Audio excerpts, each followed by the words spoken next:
안녕하세요. 사람을 통해 세상을 배우자 노센세입니다. 각진 턱과 두꺼운 입술로 할리우드를 평정한 여자. 10대와 20대 초반 심한 우울증으로 면도칼로 자해를 했을 만큼 어두웠던 과거를 이겨내고 진정한 아름다움을 가진 오늘의 주인공. 안젤리나 졸리에 대해서 알아보도록 하겠습니다. 1975년 6월 4일 캘리포니아주 로스앤젤레스에서 태어났습니다.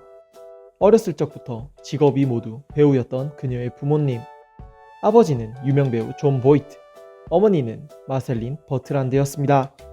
다양한 인종이 섞인 그녀는 독일, 슬로바키아, 프랑스, 네덜란드, 특히 어머니로부터 아메리카 원주민의 혈통을 물려받습니다. 과거 아버지의 외도로 인해 졸리가 한 살쯤 될 무렵 어머니와 이혼을 하게 됩니다. 불륜을 저지른 아버지는 그녀의 어머니에게 경제적 지원은 물론 아이들에게조차 관심을 갖지 않아 어린 졸리는 아버지에 대한 원망이 컸습니다. 한 인터뷰에서는 그 당시 어떤 누구에게도 유대감을 느낄 수 없었다고 합니다. 그렇게 16살이 되던 해 모델 일을 시작하며 연예계에 입문하게 됩니다. 그 당시 졸리는 검정색 옷만 입는 것으로 유명했는데 이것은 하나의 스타일일 수도 있지만 그녀의 심리 상태를 보여주는 것 같습니다. 이후 뉴욕대학교 예술학과에 진학하며 연기를 진지하게 공부하기 시작합니다. 하지만 20살이 되던 해 그녀는 마약에 손을 대기 시작하는데 헤로인을 포함한 할 수 있는 모든 마약을 접하려 노력했다고 합니다. 1993년 저예산 영화 사이보그 2에 출연하면서 본격적인 활동을 시작합니다.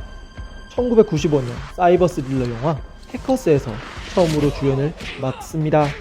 이후 1997년 조지 웰러스로 골든글로브상을 받으며 전망이 보이기 시작합니다. 하지만 이때까지 주로 TV 드라마나 인디 영화에서 활약을 했기 때문에 그렇게 유명하지는 않았습니다.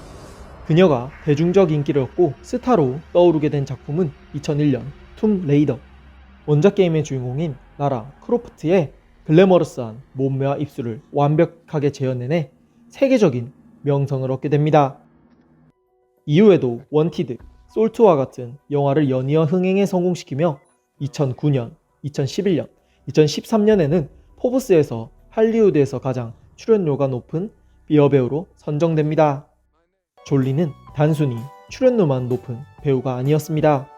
영화 툼 레이더 촬영 당시 전쟁으로 인해 피폐해진 캄보디아, 그곳에서 촬영을 하며 전 세계 빈곤과 가난에 대해서 알게 됩니다. 자신의 삶과는 너무나도 달랐던 그곳 사람들의 삶. 촬영이 끝난 졸리는 집으로 돌아와 유엔 난민 기구를 통해 전 세계 난민 캠프를 방문하기 시작합니다. 2001년 2월 첫 방문지 시에라리온과 탄자니아에 18일 동안 머물며 이후 캄보디아를 다시 방문해 2주 동안 많은 난민을 만납니다. 그렇게 부처가 궁궐을 나가 많은 인간의 삶을 보며 출가를 한 것처럼 난민을 만나고 난 이후 졸리의 삶은 바뀌게 됩니다. 아들 메독스를 2000년대 중반 입양을 하며 정차 인도주의적인 방향으로 그녀의 관심은 주목이 되었고 내면적으로 진정한 사랑을 찾고 더 이상은 어둠이 그녀를 덮지 않게 됩니다. 또한 대외적인 이미지도 굉장히 좋아졌습니다. 청부살인, 마약, 정신병원, 3명의 배우자, 여러 명과 동시에 하는 연애, 친오빠와의 키스 등 그녀의 이미지는 악동, 말썽꾸러기 그 자체였습니다. 하지만 많은 아이들을 입양한 후 그녀의 이미지는 따뜻한 어머니로 바뀌었습니다. 좋지 않은 길을 걸어온 걸 알면서도 그녀가 아름답게 보이는 이유는 과연 무엇일까요? 그건 바로 실수와 잘못된 행동을 한 과거에 자신을 가두지 않고 새로운 삶을 위해 자신의 껍질을 깼기 때문이 아닐까요? 우리 모두 자신에 대해 주변 사람들이 가지고 있는 시선에 대해서 굉장히 많은 신경을 씁니다. 그래서 우리는 변화를 두려워하죠. 하지만 졸리를 보면 알 수 있듯 자신이 옳다고 생각하는 일, 사랑, 입양, 기부와 같은 자신만의 확고한 가치를 찾는다면 주변의 시선은 상관을 더 이상 쓰지 않게 될 것입니다. 우리 모두 과거에 보이는 이미지를 벗어던지고 자신만의 진정한 가치를 찾아서 떠나보는 건 어떨까요? 지금까지 노센세였습니다.